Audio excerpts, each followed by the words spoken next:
Dieu, envoie-nous toujours des prophètes. Je ne suis pas le premier et je ne serai pas le dernier. Mais quand tu enverras un prophète après moi, donne à nos enfants de le reconnaître, car la plus grande bénédiction sur la terre, c'est le prophète vivant. De même qu'en son temps, les élus ont reconnu Moïse, de même qu'en son temps, les élus ont reconnu Jérémie, de même qu'en son temps, les élus ont reconnu les prophètes, de même que lorsque tu étais sur la terre, les élus t'ont reconnu, de même qu'aujourd'hui, les élus vivant dans ce temps m'ont reconnu. Fais en sorte qu'après moi, lorsque tu enverras des prophètes sur la terre, nos enfants puissent les reconnaître. C'est ma prière, Seigneur. Accorde-nous cela, Seigneur. Merci, Seigneur Jésus-Christ. Amen. Application Prophète Kakou Philippe, officielle pour Android et iPhone. Des photos et vidéos, des chants et prédications, tout le message du prophète Kakou Philippe dans une seule application gratuite. Tu aimes Dieu, tu es à la recherche du salut, quelle que soit ton appartenance religieuse, l'application Prophète Kakou Philippe officielle est pour toi.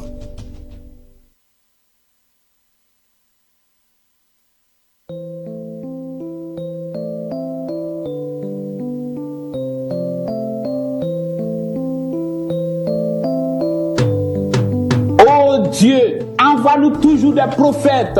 Je ne suis pas le premier et je ne serai pas le dernier. Mais quand tu enverras un prophète après moi, donne à nos enfants de le reconnaître, car la plus grande bénédiction sur la terre, c'est le prophète vivant. De même qu'en son temps, les élus ont reconnu Moïse, de même qu'en son temps, les élus ont reconnu Jérémie, de même qu'en son temps, les élus ont reconnu les prophètes. De même que lorsque tu étais sur la terre, les élus t'ont reconnu. De même qu'aujourd'hui, les élus vivant dans ce temps m'ont reconnu. Nous avons l'obligation de vous servir dans le cadre de cette émission. Au centre, nous faisons l'effort d'aller chercher ceux qui font l'actualité pour décrypter avec nous les grandes lignes d'actualité de la semaine. Aujourd'hui, comme déjà annoncé dans les réseaux sociaux, il est déjà là avec nous. Il s'appelle Maître Fabrice Pelinde. Il est président de la jeunesse Avenir du MLC, parti cher à Jean-Pierre Bemba Ngombo, qui est le président du MLC. Maître Fabrice, soyez le bienvenu. Merci beaucoup, cher Delphin. Je suis très heureux d'être sur votre plateau. Je pense que nos téléspectateurs aussi le sont également. Je profite de l'occasion de les saluer et je suis là à votre disposition tout au long de l'émission pour ce que vous avez réservé. Voilà, vous êtes là avec nous. On va décrypter les grandes lignes d'actualité. L'actualité dominée par le gouvernement, vraiment attendu, le gouvernement de Sama Lukonde. Nous allons en parler. Sama Lukonde face au choix des hommes capables, des hommes à relever les défis de ces grands Congo. Nous allons en parler avec vous. Également, en deuxième lieu, nous allons parler entre les élections en 2023 et les développements. Quelle est la priorité? Nous allons en parler parce que Joseph Kabila, à son temps, il avait dit entre les développements et les élections, il faut choisir. Parce que pour lui, il avait estimé que les élections coûtaient beaucoup à la République. Au lieu de prendre cet argent, le mettre dans le développement de la République. Nous en parlons. Il y a les débats qui est autour de recensement avant les élections. Et voilà, tout cela, nous analysons cela avec vous. Nous n'allons pas oublier les sociales de peuple congolais en général. Mais commençons par l'actualité d'aujourd'hui aussi. C'est la pluie d'aujourd'hui qui a causé beaucoup de défis dans la ville-province de Kinshasa. Un mot par rapport à cela. Il y a tellement de dégâts. Maître Fabrice, est-ce que nous sommes dans un pays où l'État ne sait pas comment protéger ses habitants? Vous savez, l'État... Merci encore pour la parole. Mais avant de commencer, j'aimerais quand même aussi... souligner un point. D'abord, c'est très important. Vous savez, aujourd'hui, nous avons constaté que nous avons perdu pratiquement ces caractères pédagogiques et philosophiques plutôt des émissions de télé. D'ailleurs, c'est rare de voir encore des émissions en français aujourd'hui à Kinshasa. Partout où nous passons, c'est toujours les Lingala, mais moi je vous félicite de tenir bon.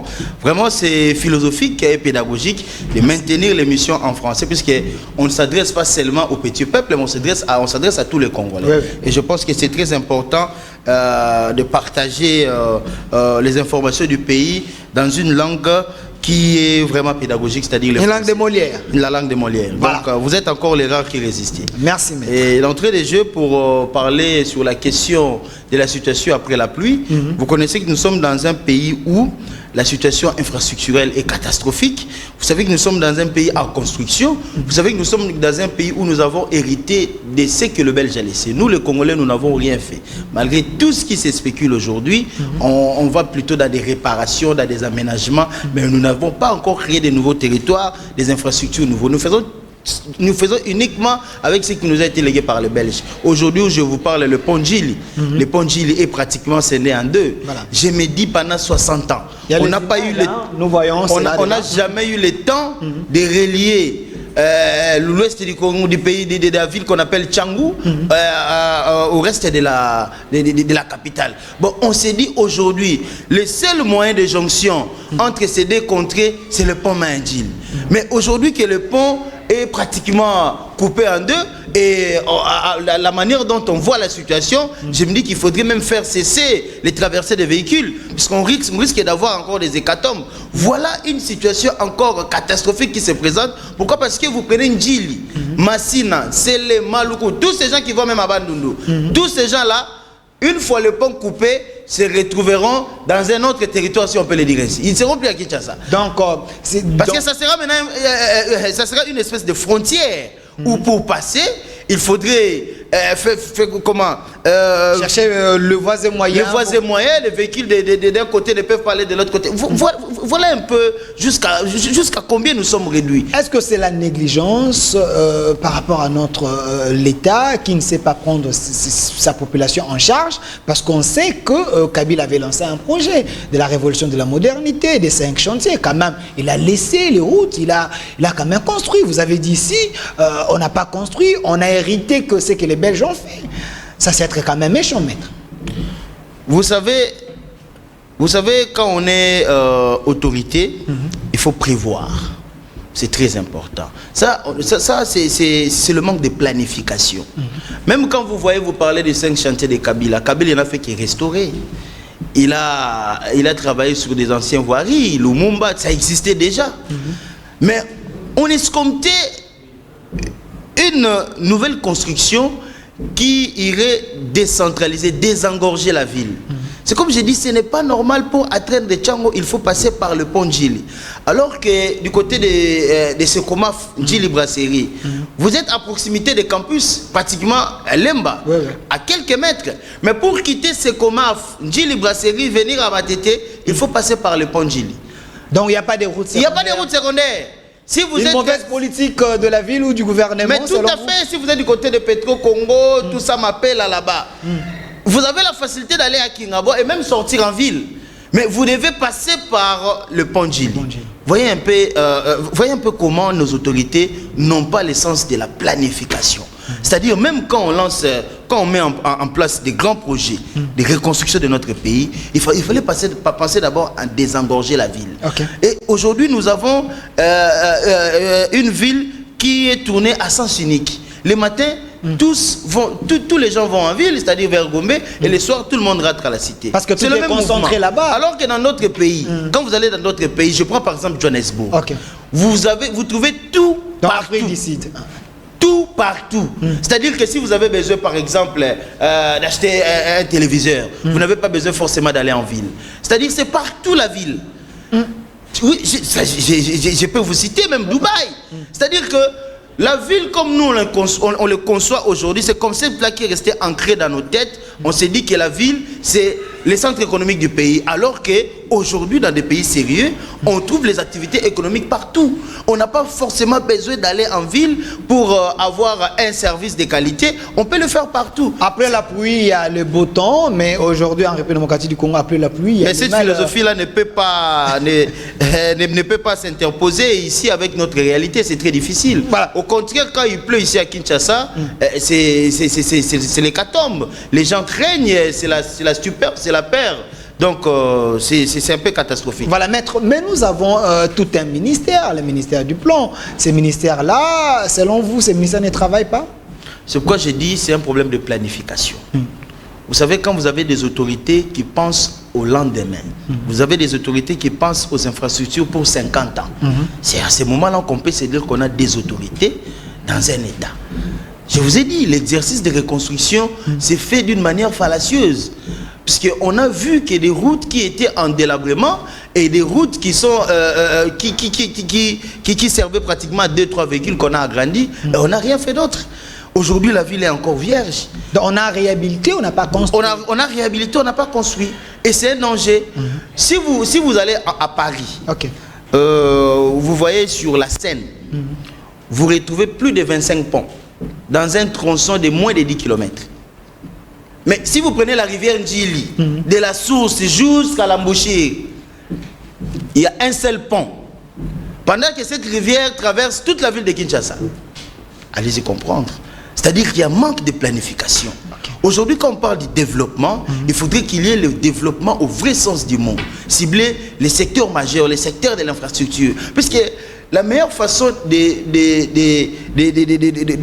la meilleure façon économiquement de prospérer, c'est avoir des infrastructures. Si vous êtes à mesure de quitter l'Est à l'Ouest en un temps record et à 2-3 fois par jour, on pourra déjà parler de développement. Voilà. Je vais donner un exemple. Vous savez, le président du Corée, le premier président du Corée, démocratiquement, quand il est arrivé au pouvoir, il a dit à ses compatriotes, je ne ferai que construire les routes. Mais aujourd'hui, c'est le soubassement du développement du Corée. Vous pouvez aller en Corée le même jour, partout où vous voulez, et arriver le même jour, partout où vous voulez, le jour, pas la nuit. C'est-à-dire, ce sont les indices de développement. On reconnaît donc, les un pays... vous facilite la tâche. Mais justement, à travers les infrastructures. Et ce n'est pas seulement le cas ici pour Kinshasa. Mais c'est quand on parle de la paysannerie. Comment évacuer les denrées qui sont produits à l'intérieur du pays vers les centres du pays? Comment évacuer le secteur primaire de l'agriculture qui vient de chez le paysan vers des grandes agglomérations? Ça pose problème. C'est pourquoi vous voyez, même le manger, même le secteur nutritionnel pose problème. Il y a carence d'évacuation. C'est ça qui pose problème. Alors si nous avons un gouvernement sérieux... Donc à l'intérieur, il y a des produits, mais il n'y a pas moyen que ces produits... Il n'y a pas moyen de les évacuer. Dans la ville province de Kinshasa. Mais c'est ce qui crée même la pénurie alimentaire. Je vous dis, aujourd'hui, il y a des gens qui cultivent à l'intérieur, mais qui n'ont pas le moyen d'amener ces produits ici. Alors pourquoi cultiver beaucoup pendant que vous ne pouvez pas sortir ces produits vers des grandes agglomérations? Voilà. C'est ce qui pose problème. C'est toute une organisation politique qu'il faudrait que nos autorités prennent en compte ces secteurs-là et planifier le développement de ces pays en tenant compte des infrastructures. Voilà, Maître Fabrice, je rappelle que vous êtes du MLC, vous êtes président de la jeunesse à venir du MLC, mais si vous avez condamné que Kabila n'a pas construit, Kabila fait que réhabiliter, mais au début du mandat d'actuel chef de l'État, Félix-Antoine Tshisekedi, il a même été surnommé Fachi Béton parce qu'il y a eu le programme 100 jours où il a fait quand même des travaux. Est-ce que ça n'a pas servi à quelque chose? Quels travaux? Vous avez, nous avons les sauts de moutons, programme 100 jours, c'était prévu, hein, les 100 jours d'urgence, donc c'était prévu dans plusieurs secteurs. Vous n'avez pas vu l'évolution? Cher Delphin, vous savez, nous sommes en République démocratique du Congo. Nous avons 2 345 000 km² de superficie. Vous savez, quand on parle de bâtir un État, ça doit correspondre à la hauteur du pays. Vous savez, quand l'Allemagne nazie, bien que ce n'est pas une référence, une bonne référence, c'est quand même une référence, mais pas une bonne référence, l'Allemagne nazie, quand Hitler a pris le pouvoir, le 30 janvier 1933, il a construit les autoroutes dans toute l'Allemagne, en moins de 6 mois. Voilà un homme d'État. C'est-à-dire, quand on parle de construire, ça doit être un projet plutôt qui transforme la société. Nous sommes loin de tout cela. C'est pourquoi nous commençons d'abord par laver la classe et la situation politique. Parce que s'il faudrait parler du vrai développement du pays, nous n'avons pas encore de personnes qu'il faut. En tout cas, nous sommes loin des personnes qu'il faut. Parce qu'aujourd'hui, construire le pays avec le temps que ce pouvoir a pris, je ne suis pas en train de jeter de l'opprobre, mais nous constatons que nous sommes dans un pédalage. Où vous êtes dans l'état tâtonnement. Dans l'état tâtonnement. Heureusement d'ailleurs que le président lui-même a dit que rien n'a marché. Rien n'a marché. Même les 100 jours, il n'y a pas de résultats. Mais tout à fait. D'abord, la situation des 100 jours est catastrophique. littérairement, quand on parle de 100 jours, on doit se limiter dans la fourchette des 100 jours. Quand on va au-delà des 100 jours, il faudrait en chercher une autre dénomination. Sinon, ce n'est plus les 100 jours. Et le programme des 100 jours, vous voyez, vous avez vu tout ce qui a émaillé le programme de 100 jours. C'était caractérisé par le vol à outrance. Donc, Kamer est aujourd'hui en prison. C'est-à-dire que nous sommes en train de patauger. Nous sommes dans l'apéprisme. Nous ne sommes pas encore dans le réalisme et dans le concret, dans le fait. Mais aujourd'hui, quand même, les sauts de mouton servent quand même à quelque chose. Hein, pour, ne mesurez pas la taille du Congo au saut de mouton. Puisque même quand vous parlez des embouteillages, aujourd'hui, si vous sortez ici au boulevard, maintenant là où nous parlons vers Sosimat, vous allez constater que le saut de mouton n'a pratiquement rien fait. On pourrait peut-être retenir du saut de mouton la beauté de la ville. Ça, c'est un élément. Mais dire que ça a desservi pour l'embouteillage, parce qu'ici, il faudrait mettre en place un programme pour éradiquer l'embouteillage, même si cela pas totalement, parce que la ville est grande, nous avons beaucoup d'habitants, mais il fallait commencer par construire de nouvelles routes. Vous savez, aujourd'hui, pour relier... Donc, c'est la base de la base. Mais c'est la base de la base. C'est-à-dire que c'est comme on dit, tout chemin mène à Rome. Dans des pays sérieux, vous démarrez votre voiture, vous n'avez pas besoin de prendre une seule direction. Vous prenez toutes les directions que vous voulez, mais avec l'objectif d'atteindre là où vous allez. C'est pourquoi il y a même les GPRS aujourd'hui dans des pays développés. On n'a pas forcément besoin d'emprunter une voirie pour atteindre un objectif. On devrait commencer par construire la route qui longe le fleuve. On peut aller vers Tchango en longeant le fleuve. C'est un des projets majestueux.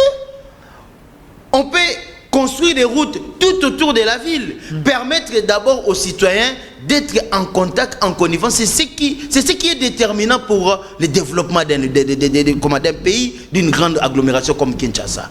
Mais aujourd'hui, tous ces projets-là sont pratiquement en obsolétisme. C'est-à-dire qu'on ne pense même pas à ça. C'est pourquoi j'ai dit il faudrait qu'il y ait des dirigeants qui savent tenir compte de la pertinence et de la vraie réalité liées dans les secteurs du développement. L'infrastructure dont nous parlons, ce n'est pas sauter et descendre, non. L'infrastructure dont nous parlons, c'est relier tous les Congos. Aujourd'hui, on doit être capable, vous et moi, Delphin, vous démarrez votre véhicule, vous allez à Goma. Aujourd'hui, on doit être capable, vous démarrez votre véhicule, vous allez au Kasaï. C'est votre pays. Mais aujourd'hui, c'est pratiquement impossible. Mais comment nous allons comprendre ça? Pourquoi? Parce que les matières premières qui servent à construire des routes, je vous dis, mon cher Delphin, tout on les retrouve au Congo. Et non seulement on les retrouve au Congo, ce n'est pas aller chercher, c'est au vu aussi de tout le monde. Allez ici vers Kitsuka, vous verrez des pierres abandonnées. Il y a même des pierres qui se multiplient. Il y a même des pierres, je ne sais pas si il y a des pierres qui ont existé depuis Jésus-Christ, depuis la création. Nous avons besoin de goudrons. Mais les goudrons, on en trouve au Congo. Nous avons besoin de sable. Allez vers Mangengenge, il y a même toute une montagne de sable. Depuis que Dieu a créé cela, qu'est-ce que nous avons besoin? Aujourd'hui, le développement, les engins, on les vend partout. La Suède fabrique des machines de construction, vous avez des GAP, les Chinois aussi le font. Voilà. C'est-à-dire, c'est justement le manque de volonté. Merci, on a besoin de rien au Congo pour construire des routes. Merci. Mais allez-y comprendre la situation dans laquelle nous allons revenir sur le développement parce que c'est tout un chapitre déjà prévu dans cette émission. Mais un mot avant de parler de Sama Lukonde, nous sommes dans la ville province de Kinshasa. Vous avez déploré ici que la ville est sale et voilà. Mais quand même, il y a Gentini Ngobila qui fait quand même quelque chose. Un mot, voyez-vous que le gouverneur de la ville lance une nouvelle impulsion, Kinshasa Boupeto. Voyez-vous les résultats de cette impulsion? Vous savez, l'histoire des Gentini, excusez-moi, c'est une vaste blague. C'est-à-dire, c'est comme j'ai dit, ce sont des gens qui sont là pour la péprisme et ne savent pas l'objectivité. Maître, vous êtes fort, hein? Justement, j'assume, ne vous en faites pas. Vous savez, quand on est dans l'amateurisme, quand on le fourre tout, à un moment donné, on prendra comme valeur ce qui est, comment je peux dire, ce qui n'a pratiquement aucune valeur. C'est comme je dis aujourd'hui, Gentini c'est un malheur pour la ville de Kinshasa. Il n'y a aucune planification. Prenons l'exemple du Grand Marché. Vous savez, moi ça me fait mal. Je me dis même le président de la République doit avoir des bons conseillers. Nous sommes dans un état où il y a les règles et les principes de la République. Dans chaque chose, dans chaque opération qui tombe dans un grand service de l'État, il faudrait qu'il y ait une planification. Et nous sommes dans un état où il y a le pouvoir public. Le pouvoir public est dirigé dans chaque secteur institutionnel. Prenons l'exemple, le cas d'express de la ville de Kinshasa. Nous avons un gouvernement provincial qui est chapeauté par le gouverneur. Mais comment expliquer un grand projet comme celui du marché central? Même si vous venez nous dire aujourd'hui, voilà, les marchés sales, nous voulons réhabiliter les marchés, mais ne nous prenez pas pour les dénots de la farce. Quand on parle de réhabiliter, tout part d'un projet.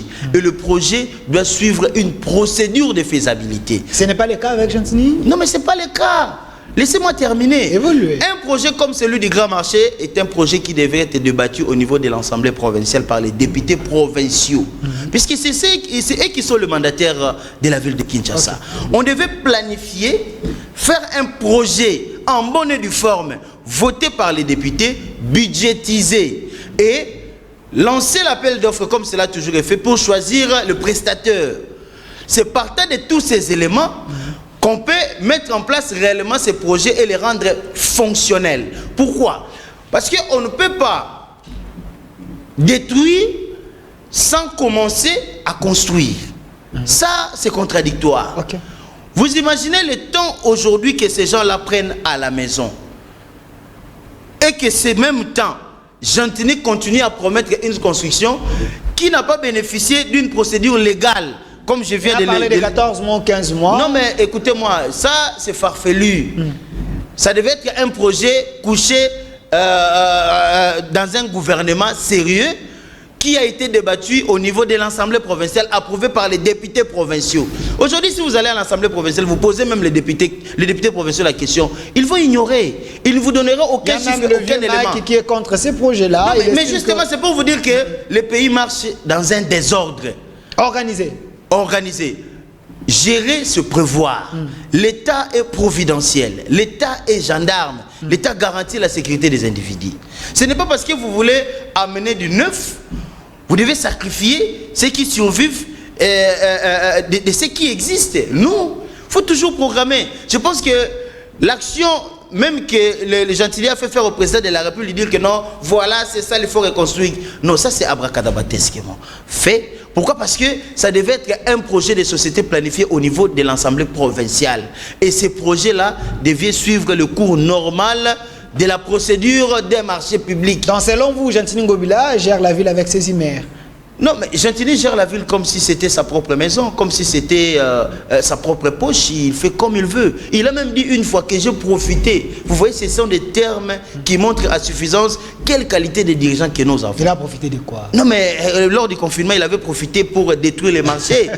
Et ça venait d'un gouverneur. Oui, l'occasion s'est présentée parce que les gens sont dans la maison, je vais construire. Il a même dit,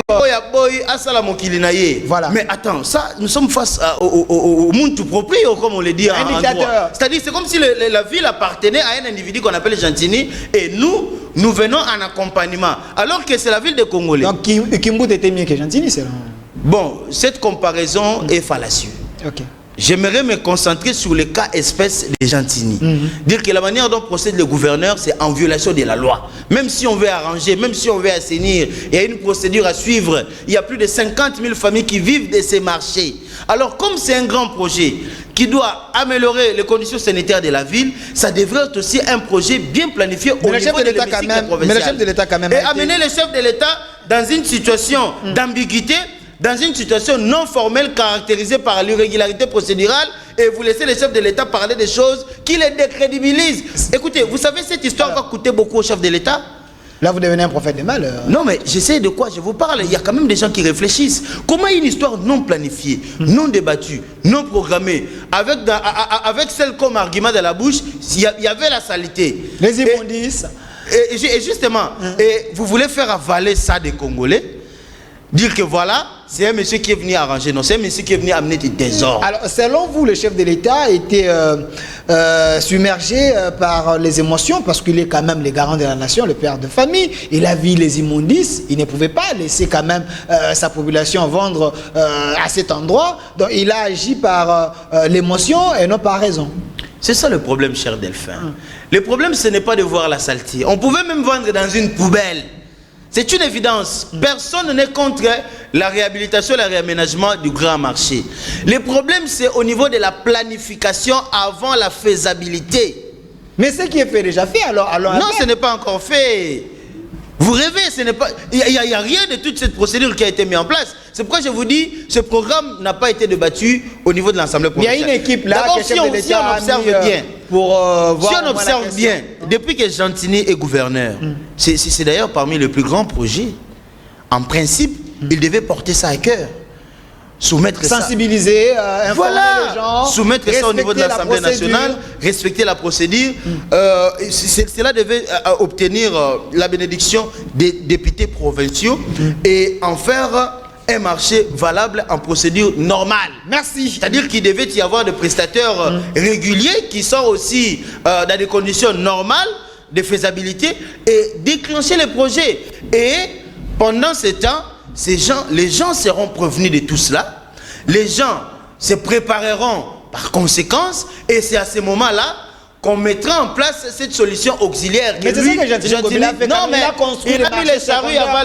Il a construit les marchés secondaires où il a envoyé les gens d'aller vendre là-bas sans payer les étalages gratuits. Alors qu'est-ce que vous voulez? D'ailleurs, ce n'est même pas gratuit. Mais c'est ce que son porte-parole a dit. Descendez sur le terrain, vous êtes journaliste d'investigation, vous verrez que ce n'est pas gratuit. Tout ça, c'est le désordre.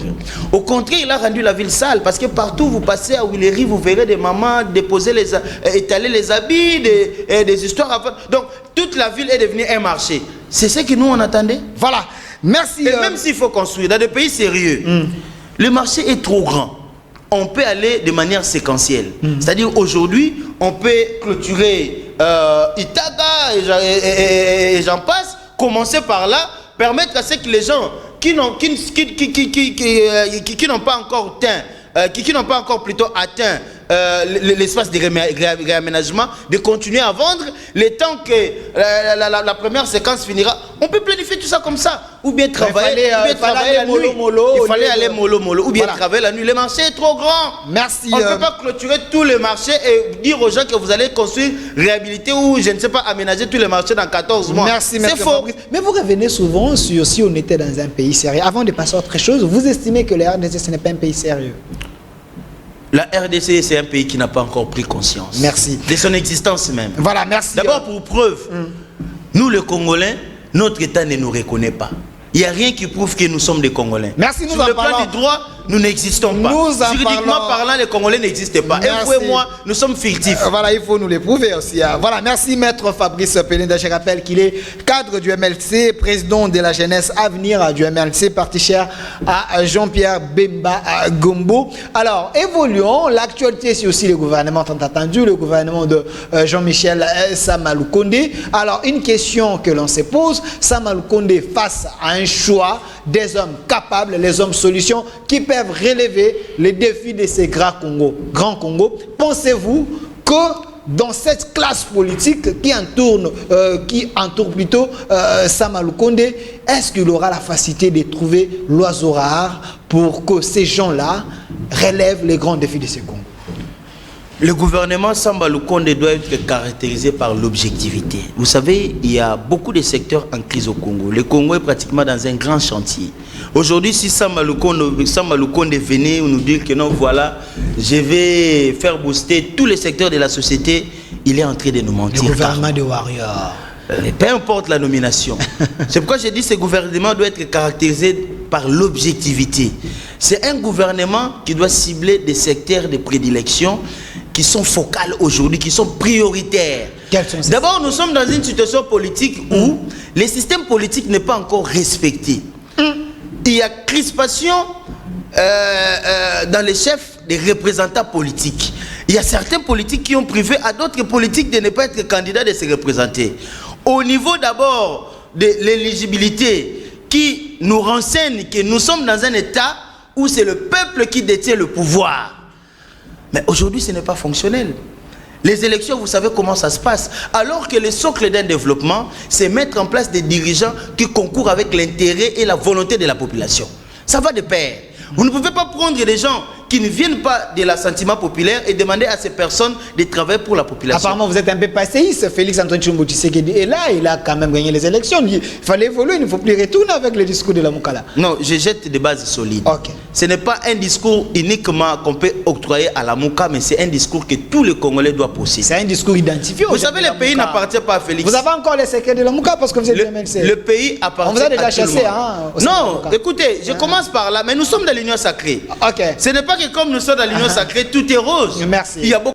Je vous rappelle que même le président lui-même a commencé par dire que rien n'a marché. Merci. Partant de quel élément il a dit qu'il a poussé à dire que rien n'a marché? Il a dit que l'FCC est bloqué. Bon, l'FCC peut-être, mais quand on escompte une nouvelle vision, c'est-à-dire qu'il y a des nouvelles perspectives dans tout cela, nous devons commencer par les fondamentaux. Ok. Le pouvoir doit être celui du peuple.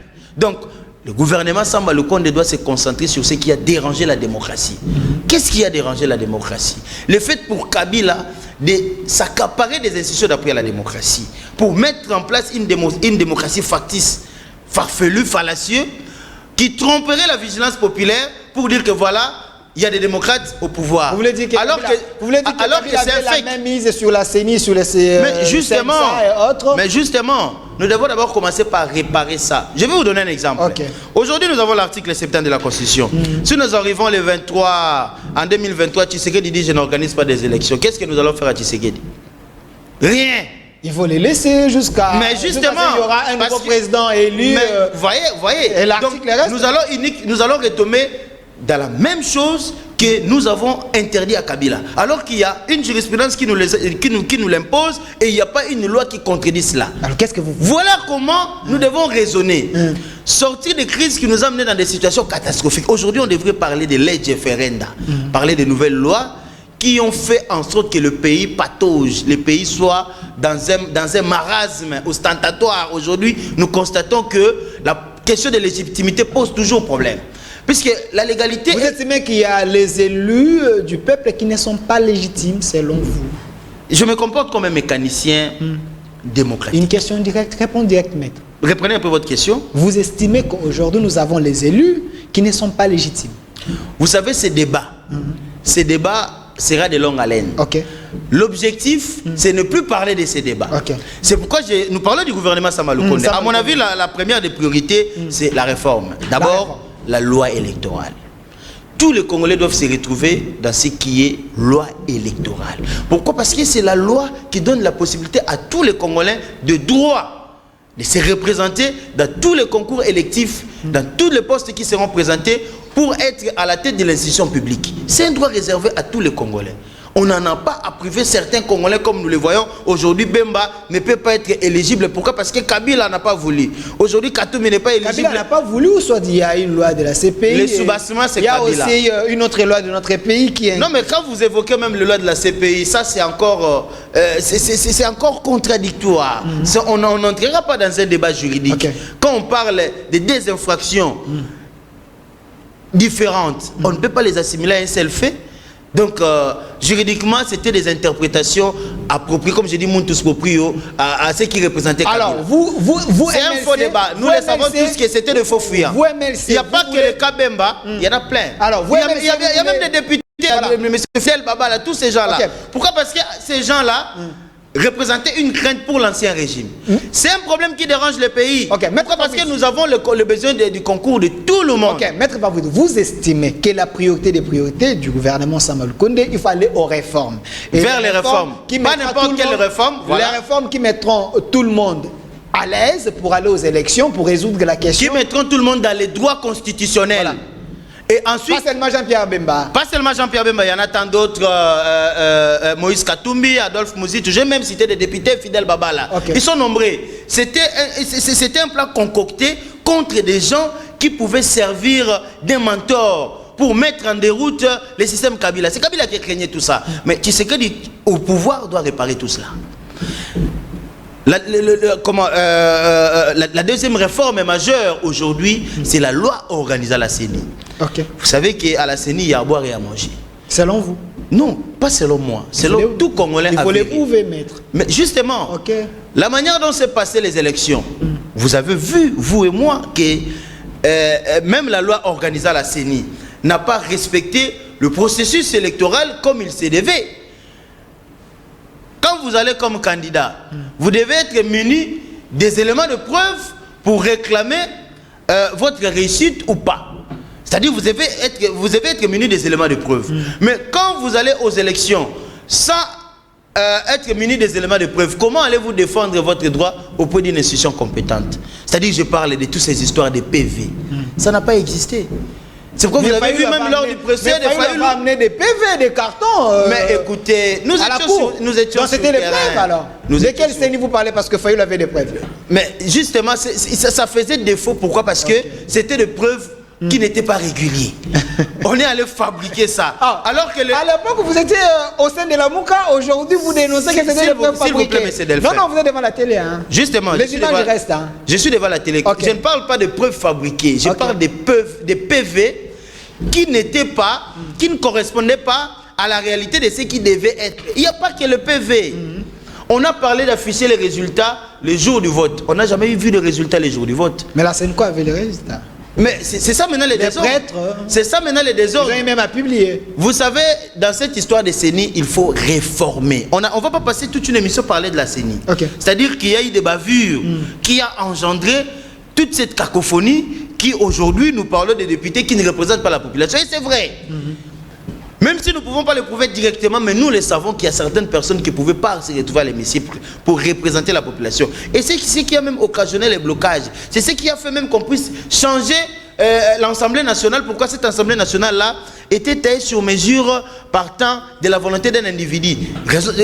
Pour cause, il n'y avait aucune loi qui pouvait passer dans cette Assemblée. Mais vous savez que le président de la République a crié alerte dans tout cela. Il lui fallait une nouvelle majorité dans une nouvelle assemblée pour lui permettre de faire passer les lois qui avanceront la République. Cet exercice-là vient d'être fait et parrainé, orchestré même par le MLC. Je reviens à ma question, Maître Fabrice Belinde. J'ai dit, Sama Lukonde devant un choix responsable pour résoudre le grand défi de la République démocratique du Congo. Parce qu'il doit former le gouvernement. Mais il va former le gouvernement avec la majorité. Cette majorité, c'est la majorité des députés nationaux.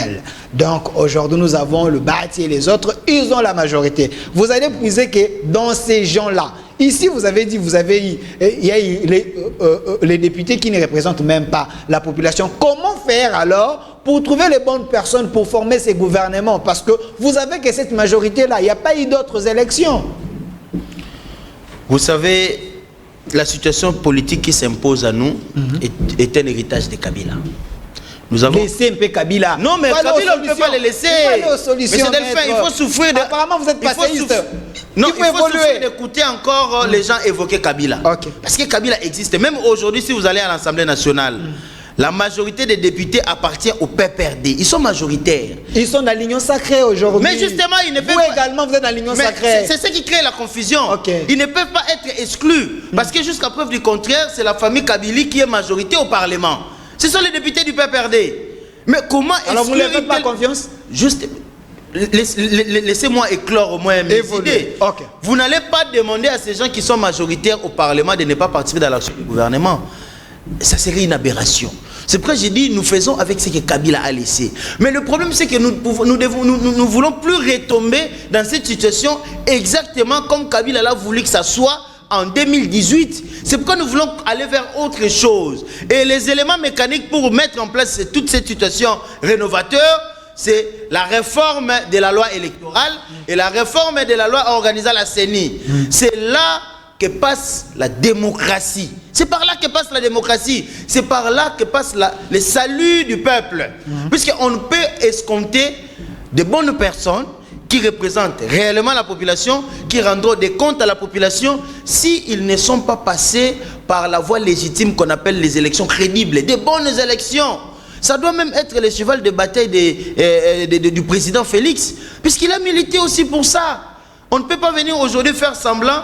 Nous avons combattu une chose hier et aujourd'hui nous venons refaire la même chose. Pourquoi nous sommes dans l'union sacrée? L'union sacrée, c'est une vision pour faire avancer les pays. N'attendez pas de l'union sacrée des éléments favorables au président Félix. Sinon nous allons tous les clouer. Félix passera.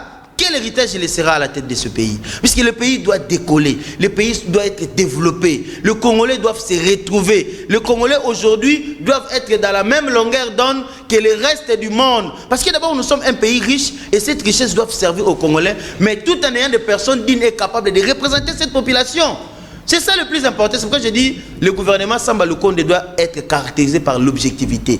Il n'y a pas que les réformes, puisqu'on ne mangera pas des réformes. Qu'on se le dise. Les réformes, c'est pour prévenir, c'est comme j'ai dit, des legge ferenda. L'avenir du pays doit être matérialisé à travers des faits qui se fait aujourd'hui. Même à l'Assemblée nationale, ils le savent que les priorités des priorités, ce sont des réformes. Et il y a le problème de la sécurité, l'intégrité territoriale qui pose problème. Quand on parle d'un État, l'État est pourvoyeur de la société. L'État doit être en mesure de garantir la sécurité de sa population. Si un État n'est pas en mesure de garantir la sécurité de sa population, cet État-là est moribond. Nous sommes dans un pays en guerre, en conflit de guerre. Et dans ce contexte ici, parler des éléments comme des recensements, ce n'est pas connaître exactement c'est quoi le problème du pays. Nous allons y arriver, ça c'est notre... On va y arriver, j'ai juste épinglé cet aspect-là. C'est pour dire quoi? La sécurité est une priorité. Vous pouvez préparer le madessou, vous pouvez préparer tout ce que vous voulez, le poulet, mais quand vous ne mangez pas ça dans la quiétude, vous n'allez même pas sentir le goût du poulet. Mais notre armée est en train de faire les avancées. Justement, ça c'est le deuxième volet. Je ne vais qu'évoquer 3 volets dans l'émission que moi je veux que Samba Lukonde assassine comme objectif et programme de son gouvernement. Évoluer. Je pense qu'au niveau de la sécurité, c'est pertinent. C'est pertinent. Nous devons comprendre que le pays est infiltré. On parle de l'occupation, matérialisée par les services de sécurité, l'infiltration de l'armée, tout ça. Mais même Félix Lessé, même le président Félix Lessé, c'est-à-dire c'est un aspect qui ne peut pas être ignoré. Combien d'avions de chasse nous avons au Congo? Nous avons de l'argent au Congo. Mais nous sommes incapables d'acheter des munitions et des matériels de guerre. Des avions. À ce que je sache. Comment voulez-vous... Pas plus de 5 hélicoptères. Comment voulez-vous défendre un État sans avoir des avions de chasse? La preuve, nous, on avait demandé à l'Angola de venir faire une mission. Mais c'est une honte, voir les avions angolais survoler le ciel congolais. Mais à tout moment, ils peuvent vous bombarder. Puisque la politique aujourd'hui, on est efficace que lorsqu'on est dissuasif. Lorsqu'on est dissuasif, c'est-à-dire lorsqu'on a la persuasion militaire. Lorsqu'on fait craindre. Vous savez, la dernière bombe atomique a été lancée en 1945. Mais jusqu'à aujourd'hui, les États-Unis est fort. Pourquoi? Parce qu'ils possèdent la bombe atomique en concurrence avec l'URSS. Et les autres pays qui cherchent à les posséder sont combattus. Pourquoi? Parce que c'est ça la dissuasion, la force. Notre pays doit se caractériser par la dissuasion. On ne peut pas craindre des éléments comme des ADF, des M23. Tous ces gens-là, d'abord, ce sont des Rwandais. Ils sont là pour des intérêts concoctés. Il y a les Rwandais, les Ougandais, il y a assez de... Justement, concoctés par la complicité de la communauté internationale qui n'a rien à foutre du Congo parce qu'ils savent qu'au Congo, il y a des prétendants... Vous estimez que la communauté internationale est à la base de l'insécurité à l'Est, un peu partout en République démocratique du Congo? Je vais vous dire une chose. Vous voyez, l'ambassadeur vient de mourir. Mais l'État congolais ne sait pas comment l'ambassadeur s'est retrouvé dans cette zone hostile. Allez-y comprendre que le Congo, c'est un passoire. Aujourd'hui, il y a des réunions rwandaises. Parce qu'il y a les ambassadeurs qui se donnent tous les pouvoirs. Non, c'est pour vous montrer la léthargie, le laxisme de la gestion de l'État. C'est caractérisé par les individus. Tant qu'ils ne sont pas inquiétés, ces individus-là, ils penseront que tout va de bon train. Alors il faudrait des gens comme nous pour venir interpeller que vous êtes faibles. Donc Samba Lukonde doit marteler sur ça. Doit marteler ceci plutôt. Dégager un budget pour l'armement. Le peuple doit connaître. Vous savez, monsieur Jospin, lorsqu'il était en campagne présidentielle, il a sollicité 50% du budget national que ça aille à l'armée. Beaucoup de Français l'ont contredit. Mais quand François Hollande est arrivé au pouvoir, il a donné pratiquement le même directif. C'est-à-dire un pays qui n'est pas fort ne sera pas respecté, un pays qui n'est pas fort ne se développera pas. Il y a d'autres secteurs qui demandent aussi des moyens. On a passé l'argent. Je vous ai donné un exemple. Vous pensez que vous êtes dans une maison avec des richesses. Vous pensez jouir de ces richesses-là calmement si vous ne sécurisez pas votre maison? Sinon, pourquoi vous vous plaignez des intrusions? Donc, l'une des priorités du gouvernement Samba Lukonde, c'est aussi la sécurité. Donc, renforcer... Je place ça d'ailleurs à la deuxième position. La sécurité nationale doit primer, ça doit être une priorité de tous les Congolais. Parce qu'ils sont l'État. Ceux qui gouvernent aujourd'hui gèrent l'État, qui est nous tous et toi. Mais eux, ils sont dans la représentativité. C'est pourquoi j'ai dit, la représentativité aussi doit être subconséquent de la personne qui donne le mandat, c'est-à-dire la population. Quand il y a des personnes qui ne rendent pas de compte à la population, donc ils ne doivent rien à la population. C'est pourquoi il faut commencer par la loi électorale, avoir d'abord des vrais dirigeants qui viendront pour l'intérêt de cette population et mettre des vrais programmes de sécurité. Aujourd'hui, si la communauté internationale se sert du Congo parce que le Congolais est absent, là où on débat, là où on parle de son propre pays. Allez-y même au niveau des organisations internationales. Vous savez que les pays sérieux cotisent, mais la RDC a des dettes. Est-ce que vous avez entendu un lobbying congolais au niveau du Conseil de sécurité des Nations Unies, au niveau de la CRJL, au niveau de la SADC, toutes ces organisations internationales? Le lobbying congolais n'existait pas. Le Rwandais ont connu 800 000 morts.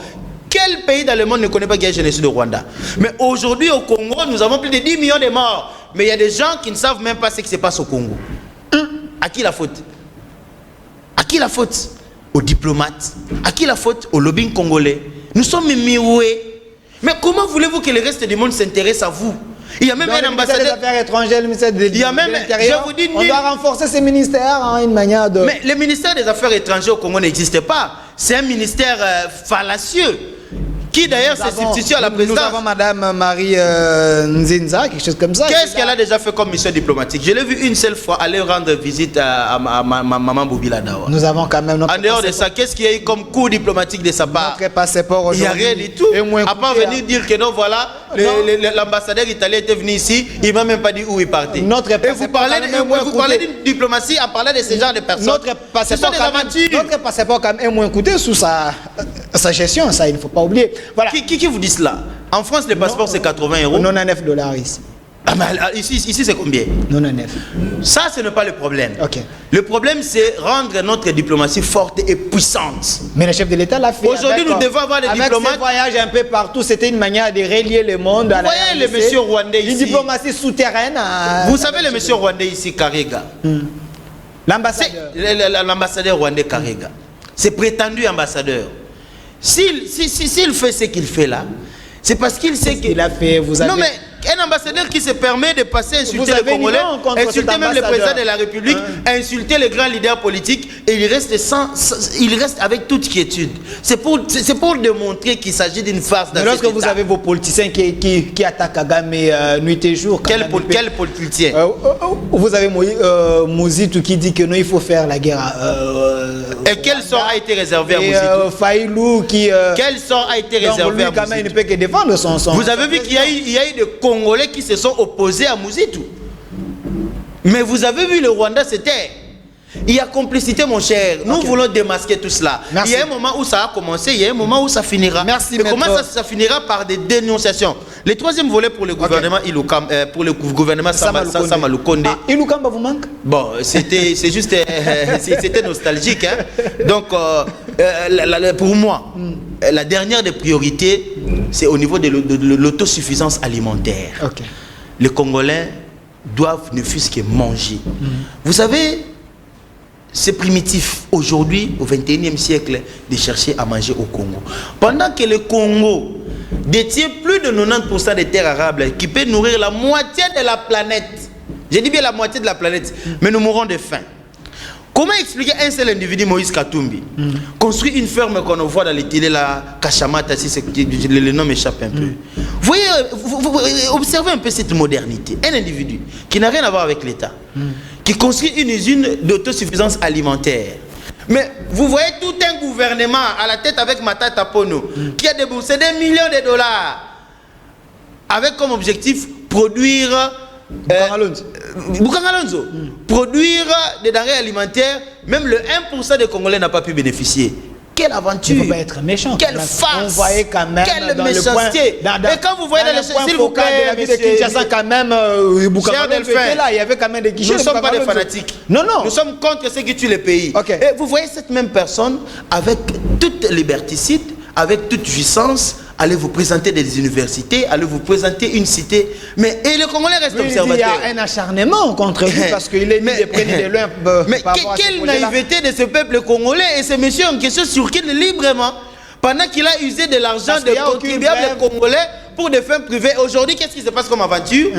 On met un documentaire là, voilà, Boukangalonzo produit. Vous savez, le secteur domanial, qui était la propriété privée du roi de Léopold D. C'est pour des années, même pour mettre la terre en jachère. Nous avons tous étudié, c'est plus de 20 ans. Aujourd'hui, Boukangalonzo a combien d'années?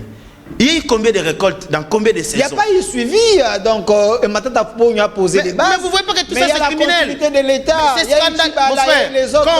Quand on parle de 250 millions de dollars, 280. les un quart de milliard, et aujourd'hui les Congolais ne savent même pas retrouver une graine de maïs. Mais vous avez des criminels à la tête de cet État. Voilà, merci. Dans des pays comme la Chine, vous êtes pendus. On peut prendre même toute votre famille. Matata Pogno, selon un invité qui est ici avec moi, c'est quand même une valeur à respecter dans ces pays. Là, c'est selon vous. Écoutez, évitez tous ces chantages-là. Ce qui détruit ces pays, c'est les gens que vous élogez.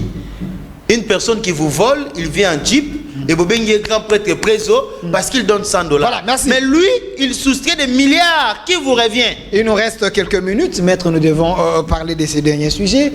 Entre les élections et les développements, qu'est-ce qu'il faut prioriser? Parce que Kabila avait dit, il estimait que les élections coûtaient beaucoup à la République, que plutôt il fallait se concentrer au développement. Vous avez vu que Félix Antoine Tshisekedi a fait que 2 ans et quelques mois. Les gens maintenant commencent à crier les élections. Rien ne marche, presque dans plusieurs secteurs. Alors il faudrait continuer avec les élections, ou soit il faut prioriser les développements. Selon vous, qu'est-ce que vous pensez?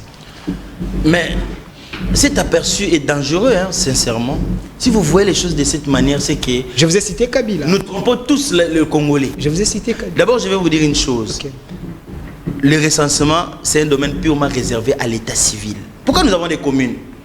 On n'a pas besoin de l'histoire que vous appelez l'OI, si c'est quoi là pour les recensements. Ça se passe à l'état civil. Si vous allez dans des pays serrés comme la France, on identifie les gens à la mairie. Ce n'est pas un processus lié à une quelconque institution. La Commission électorale nationale indépendante est une institution indépendante qui n'interagit avec aucune autre institution. Il a même la personnalité juridique. Ça n'a rien à voir avec les problèmes de recensement, les problèmes. Ça n'a rien à voir. Pourquoi on parle des communes? Vous savez, c'est ce qui constituait le danger pour la création de Minembwe. Peut-être les gens voyaient en soubassement les Rwandais, tout ça, les Bani en Rwanda, tout ça. Mais c'est le fait d'identifier et d'octroyer l'état civil à une personne qui n'est pas congolais. Et c'est le domaine de prédilection d'une commune. C'est la commune qui gère la situation de l'état civil des Congolais. On peut le faire en 3 mois, en 6 mois, ça dépend du nombre d'habitants. Mais on peut organiser les élections tout en poursuivant aussi l'identification des citoyens congolais. Pourquoi assimiler les défis? C'est la méchanceté, c'est la mauvaise foi, et surtout ce qui me dérange venant de l'UDPS. Vous savez, moi je regrette beaucoup, je regrette beaucoup Papa Etienne Tshisekedi. Je me dis toujours, pourquoi Dieu a fait que cet homme-là meure au mois de mars? C'est au mois de février plutôt. Je crois que c'était quelques temps avant la sortie du vrai gouvernement. Je crois quelque chose qui devait arriver comme ça. Mais pourquoi il est mort seulement à ce moment-là? Peut-être que c'est un sort pour le Congo. Non, Kabound était clair. Il a dit que oui, l'IDPS est prêt pour aller aux élections, mais ce n'est pas l'IDPS qui organise les élections. Il y a la CENI. Pour ça, si la CENI estime que nous devons glisser, nous devons glisser. Répétez. Vous voyez que c'est dangereux ce que vous dites. Si la CENI estime que nous devons glisser, je vais vous parler maintenant de l'exercice démocratique. La CENI a toutes les données possibles, ce n'est pas le parti politique. Le pays n'appartient à aucun individu. Le pays appartient à tout le peuple congolais. Nous sommes allés en référendum pour voter la Constitution. La Constitution, c'est l'idée du droit du peuple congolais. C'est l'idée que le peuple congolais s'est fait de ses droits. Alors, parmi ces droits, il y a les cycles électoraux. C'est quoi les cycles électoraux? Les cycles électoraux, c'est un mécanisme qui permet de redynamiser les personnes qui sont censées gérer la chose publique, et ça se passe chaque 5 ans. Pourquoi? Parce que le Congo n'est pas une propriété privée. Donc chaque 5 ans, il faudrait qu'il y ait des Congolais qui viennent faire des preuves à la tête de ces institutions, donner le meilleur d'eux-mêmes. C'est pourquoi nous votons des gens au regard de leur performance et de leurs compétences. Qui va voter aujourd'hui? S'il vous plaît, il n'y a pas une classe d'individus qui peut venir s'octroyer un processus électoral. Est-ce que vous avez une carte? Comment on saura que vous êtes Congolais? Il faut priorité. Alors, on doit identifier les Congolais. Tshisekedi avait promis que je vais donner la carte aux Congolais. Alors, pourquoi ne pas attendre qu'on aille au recensement, qu'on ait tous les éléments possibles? On saura qu'il y a l'effectif des Congolais, il y a autant de personnes dans telle province, et voilà, on ira dans de bonnes élections au lieu d'aller... Est-ce que pour organiser les élections, il faut assimiler les élections à l'octroi d'une carte d'identité? Je vous ai dit, c'est un domaine réservé à l'état civil. L'état civil peut commencer maintenant. Il délègue ses pouvoirs d'abord qui est institutionnalisé. Il peut commencer, il peut interagir indépendamment de la CENI. La CENI, c'est autre chose. Vous savez, dans l'exercice budgétaire, chaque année, il y a un montant qui va à la CENI, qui est prévu dans l'exercice budgétaire. Vous savez pourquoi les prêtres prélats catholiques ont fait ces sursauts? Parce qu'ils ont constaté, dans les éléments séquentiels de la production électorale, nous avons constaté, même au niveau des finances, il n'y a rien qui bouge. Alors que pour organiser les élections pour 5 ans, il faudrait commencer par prévoir un budget qui est dans l'exercice budgétaire annuel chaque année. Chaque année, il faut épargner. Mais il faut épargner. Aujourd'hui, combien a été épargné pour la CENI? Pire encore qu'on n'a pas encore épargné, mais nous avons les anciens animateurs. Et qu'est-ce que la loi dit? Lorsque le processus électoral prend fin, la Commission électorale nationale indépendante qui a esté doit faire un rapport au niveau de l'Assemblée nationale pour voir le déroulement de l'ancien processus. Et jusqu'à aujourd'hui, ce n'est pas encore fait. Nous sommes encore dans les passifs. Mais comment parler dans les passifs du moment où nous devons déjà être dans les actifs? C'est ce qui a défrayé la chronique. Les prélats l'ont dit. Et vous voyez, vous regardez des médiocres qui ne comprennent rien, ils viennent assimiler tout cela au recensement. Voilà comment vous, les journalistes aussi, vous n'aidez pas le peuple congolais. Non, parce qu'eux estiment que les recensements sont importants. Je m'excuse. Et vous faites certains leaders d'opinion également. Non, mais identifiez-le. Je vous ai parlé de Kabouya, je vous ai parlé de Jean-Marc Kaboul. D'abord, Kabouya, sur le plan institutionnel, ne représente rien. Il est quand même secrétaire général. Il n'a aucune qualité au regard de l'État congolais. Général de l'UDPS. Mais quel rapport avec l'État congolais? Jean-Marc Kaboul, quel rapport avec l'État congolais? Jean-Marc Kaboul, c'est celui qui patronne au moins Jean-Marc Kaboul, on peut comprendre. Votre réunion sacrée. Au moins, il faut le suivre quand il dit Jean-Marc Kaboul est le vice-président de l'Assemblée nationale. C'est une personnalité institutionnalisée dans notre État. Mais quand il pense que le recensement est important, alors vous allez à côté. Mais est-ce que ça dépend de lui? Est-ce que ça dépend de lui, cet aspect-là? Ça ne dépend pas de lui. Donc, c'est un domaine de la CENI. Selon vous, on peut aller aux élections et on fait les recensements, même après, ça ne dérangerait rien. Si vous regardez la loi électorale, nulle part a été conditionné les élections par les recensements. On a parlé de la carte d'électeur, la carte pour voter. C'est ce qui a toujours été fait en 2006, en 2011 et en 2018. Il n'y a pas eu des élections. Il y a eu des élections. Le problème, ce n'est pas les recensements. Le problème, c'est être dans la normalité, mettre le pays dans les rails. Du moment où nous ne sommes pas encore dans la bonne direction, n'escomptons pas un développement. Sinon, nous sommes dans une situation factice où tous les Congolais se trompent entre eux. Moi, j'ai du mal à croire aujourd'hui que c'est le régime de Tshisekedi qui met en cause le cycle électoral. Et qu'est-ce qu'ils ont fait à l'opposition pendant 37 ans?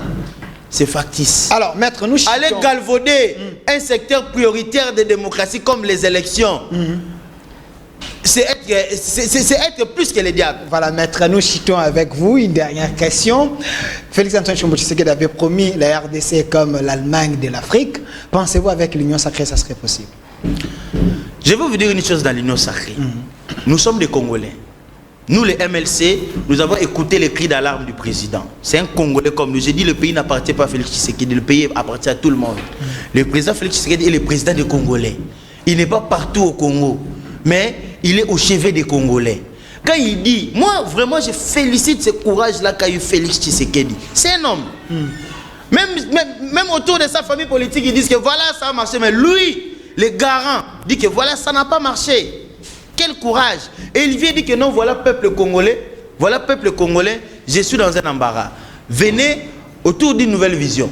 Cette vision-là, on le sait tous, c'est pour l'émergence du Congo à travers de nouvelles priorités, de nouvelles perspectives qui sera matérialisée par de nouveaux personnages. Même s'il s'agit que de personnes que Kabila a laissées. Le MLC a répondu présent. Ce qui faisait défaut était que Félix Tshisekedi n'avait pas les atouts et les attributs du pouvoir pour lui permettre de gouverner. Nous, les MLC, nous avons tout fait peser de notre poids pour qu'il ait ses attributs du pouvoir. Aujourd'hui, Félix n'a plus d'arguments, n'a plus des éléments à se plaindre.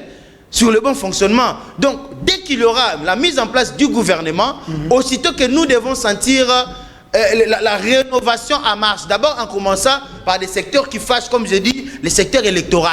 Et aller vers la sécurité, ensuite chuter vers le programme de nutrition. Merci. Qui doit passer impérativement par les infrastructures, bien entendu, parce qu'on ne peut pas parler de développement alimentaire sans infrastructures, comme j'ai évoqué tout au début de l'émission.